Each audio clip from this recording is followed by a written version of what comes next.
Well, hi, everybody. My name is Nate Shepard, if you don't already know me, and I'm a filmmaker based in northern Wisconsin. And I am joined right now on a call with a fellow filmmaker and good friend, Houston Coley, who's based in, I want to say Atlanta. Is that correct? I don't know if you're technically in Atlanta or if you're like.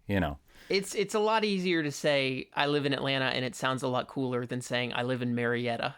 Yeah, well, that's what I was wondering. So he lives in Georgia. That's the.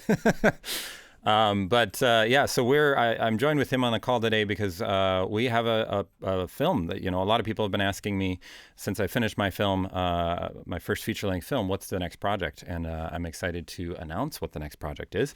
It is a film that I will be working on with Houston here and his wife, Debbie. They are the directors and creators and everything behind it, and I'll be doing some music and sound design and maybe some, a few other things in the process. And so I just wanted to join, on a call with him to just talk a little bit about the project.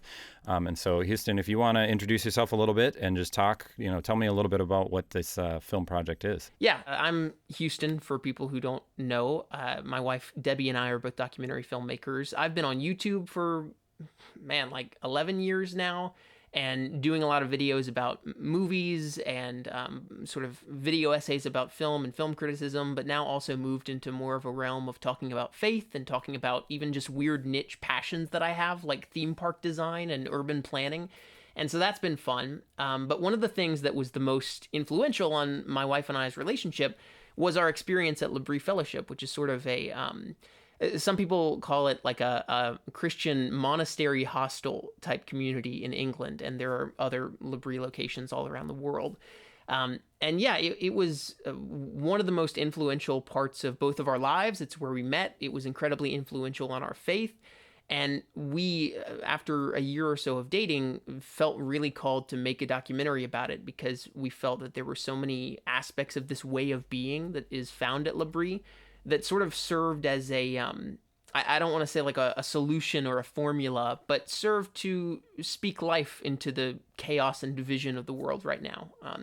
One of the things that L'Abri is really passionate about is that they don't like to commercialize themselves and they don't advertise themselves. And so they made a big, sort of when they agreed to allow us to make this documentary, they said, you can't make it a commercial about us. This is not telling people to come to L'Abri. This is something about a broader idea, a concept, or what you want to explore. And we were really, in agreement with that. But also, it was sort of like we wanted to make something that explored this way of being and didn't just serve as sort of a one size fits all, like, all right, just follow this 10-step formula and this is how society becomes better, or that kind of thing. We really wanted to make something that felt personal to our experience at L'Abri and to other people's experience at L'Abri. It's notoriously a hard place to explain because a lot of people come home from L'Abri and don't know how to tell their relatives and friends where they were, other than saying it's like a study center, which I always think is like a really lame way to describe it because it's so much more than that. And all of those sort of, all of this, me using words to explain it, is very vague in general, especially if you haven't heard of L'Abri. But my hope is that through the making of this documentary, we can make something that really brings it to life on screen in a visual way and in an emotional way, rather than just words and concepts. And for those who might not know, so Houston and I have not ever actually met in person yet. But we share a number of things in common, one of which being that we both met Debbie at L'Abri, which is how Houston and I got connected. So I had the chance to be at the English L'Abri, a couple of years before Houston ended up there. And just that whole experience was incredible, and it was very difficult to explain. It's interesting too, the film project that I just finished, there's a lot of overlap with that as well. And part of what I love about this being the next project for me is that it ties so much into a lot of the things that I've been thinking about, that I've been processing, things that I experienced at L'Abri, which is just this question of what does it mean to be in a healthy community? What is healthy spirituality? How do we cultivate our spaces and the places that we live in to be places we want to live in? And so the documentary I just finished was about a small community in Haiti that's doing a lot of that work of just saying, how do we keep young people here? How do we invest long term? And L'Abri is this interesting, it's similar and of course wildly different in many ways. But I think the idea with the film that I was working on, and I think the same thing with this, is again, not a commercial, not even necessarily the definitive historical documentary on this organization, but just saying, here's a way of being, here's a mentality, here's how it's expressed, and a little bit of a, what do you think? What do you want to do with this? And are there ways that you can carry that over into other places and other spaces? And that's part of what's interesting about L'Abri, is that it's a temporary community for the vast majority of people who are engaging with it. And so you're going to be there for how many weeks? Almost 3 months. Yeah. Okay. And that's kind of like the longest, more or less, that you can be there is, for that, it's called a term. And so you're there. And part of what's unique about L'Abri too, and what we both, love about it, is intentional community. So there's components where you are, sitting down to a lunch table discussion, and it's driven and sort of guided by the people who are there. But it's about just about anything, any topic. When I was there, it was kind of all over the place, whether it was about spirituality or just, the legality of, marijuana use, or, just like all these interesting different conversations that we would have from people all over the world, some of whom I've never talked to since, I've not seen since. And so there's this interesting sort of temporary aspect that I think allows you to explore the deeper principles and almost experiment with community in a really fascinating way. And then part of what I think works really well about L'Abri is that you're not just sitting and talking about deep things with these people. You also do dishes and make food and work in the garden. My hope and excitement about, working on this film is not just about, I love L'Abri, I love my experiences there, I want other people to be able to experience it in some way. But it's also just this, I want to carry these principles into my existing community. And these are conversations I've been having with my wife recently of just like, how do we actually do dishes together with our community, like not metaphorically, literally doing dishes, working together, cleaning up our houses together. Like we're so siloed and sort of like in our own little pockets. And then I continually run into this of people saying, I'm so lonely. I don't have community. I don't have people I'm connected to. And realizing maybe some of that is because we genuinely don't spend time together. We don't know how to build intentional community. So I'm really fascinated to see how this film might be able to explore that in a unique way, and maybe provide some extra thoughts and, just ideas, inspiration for how to carry that out in our own communities in a long-term sense, in our permanent communities. Yeah. One of the things that has driven me and Debbie in a big way is that we both had these experiences at L'Abri where we felt a sort of magic, for lack of a better word. We were enchanted by something. I've often said that L'Abri was the best evangelism I ever received, primarily because there was no overt evangelism. Like, it was a place where, rather than people trying to force you to become a Christian or, say, pray this specific prayer or prescribe some sort of formula to you, rather, you were just living in community with other people and sort of seeing the actions of faith play out in a very tangible, embodied way. And so we really experienced what we like to call this sort of magic at L'Abri, even though it is still a fallen and imperfect place. And then we came home and we were like, what exactly is that magic? Like, what makes that magic? How can we bring that home to our lives? And no, daily regular life is never going to be exactly like L'Abri. It's never going to be like you're living in a big house with a bunch of people and doing dishes with them every day. Maybe sometimes it can be like that. But really the question for us was, how can we bring that sort of embodied spirituality and community back into regular daily life in some way? Maybe not in all senses, but in some sense. And one of the things that was really enlightening to us, I think the big driver of the documentary has been that question, and has been sort of how can we embody this stuff and bring it home, and what even is that magic, and what makes it, what are the beliefs that make it, what are the actions and qualities that make it. And so I guess we're sort of coming to this premise with a very open mind, almost like we are prepared to be informed and prepared to be surprised and prepared to find out answers that we didn't expect. We even sent the first draft of our proof of concept film to Ranald Macaulay, who is the founder of English L'Abri and was the son-in-law of Francis Schaeffer. And Ranald gave us back some notes where he said we were constantly using the term intentional community, intentional community, intentional community, which is a term that I like to use a lot because I think it is important to be intentional in community. And his note was, when the Schaefer's founded L'Abri in the 50s, there was nothing intentional about having community there. Community was not the original goal of L'Abri.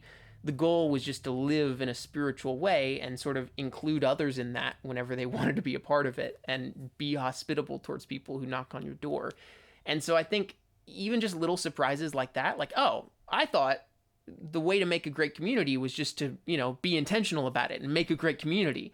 Turns out maybe community is actually sort of the after effect. It flows out of an even deeper belief or an even deeper drive that causes people to behave in a certain way that then facilitates community.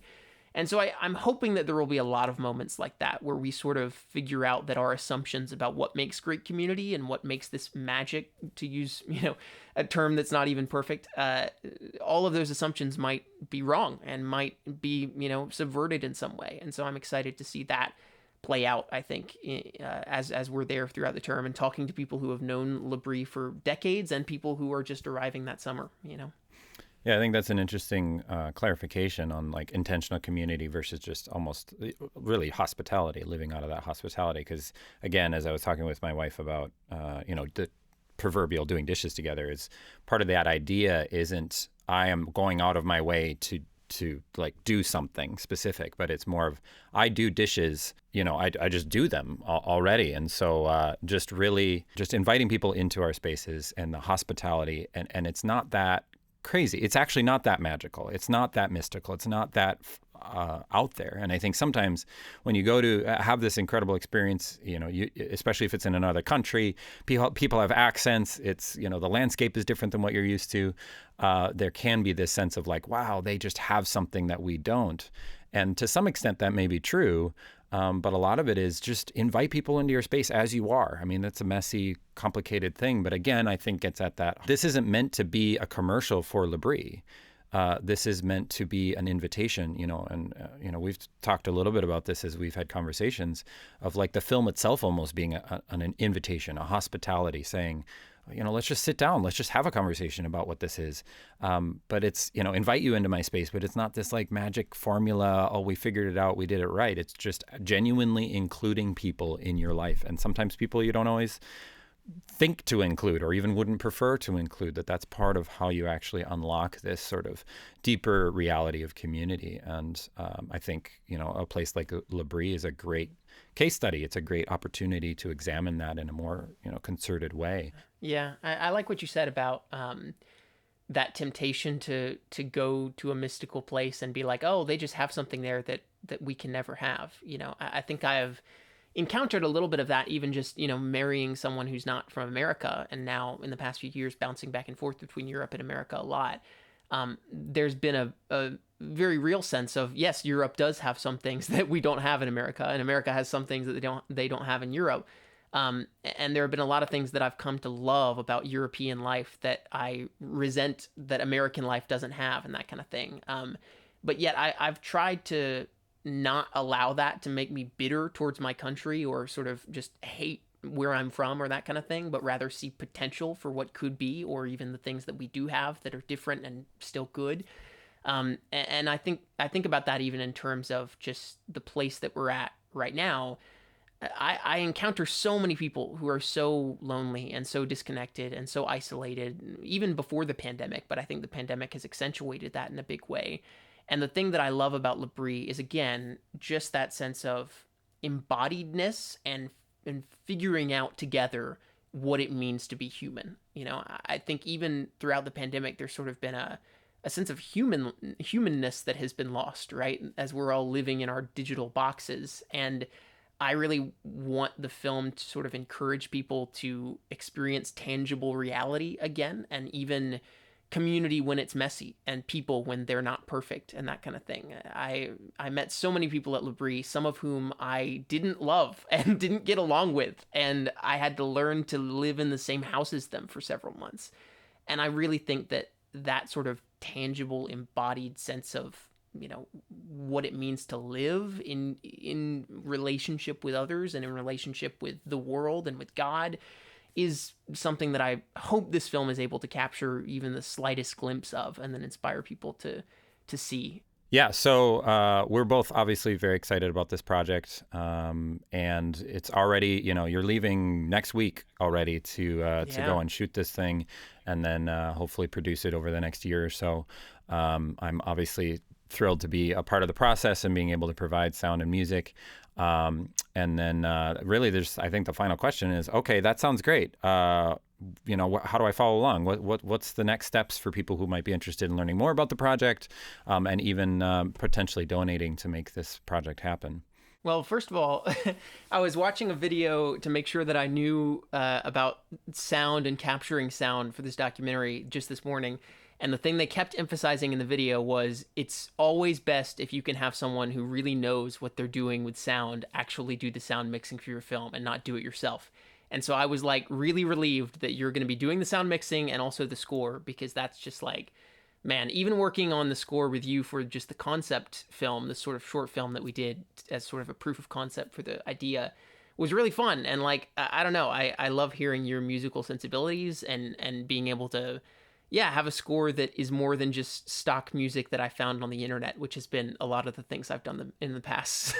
But yeah, no, luckily we have a very easy website URL, which is www.labrie-documentary.com. Labrie is Labri, and that is the French word for shelter, which is why they named it that in the 50s. So yeah, labrie-documentary.com is the best way. We have on that website some donation links to our nonprofit Art Within, which is, sort of co-producing this film. We also have the concept short film that sort of shows what the film might be like a little bit, and a sort of featurette where Debbie and I talk about our motivation for making the film in the first place and some of the reasons that we decided to do that.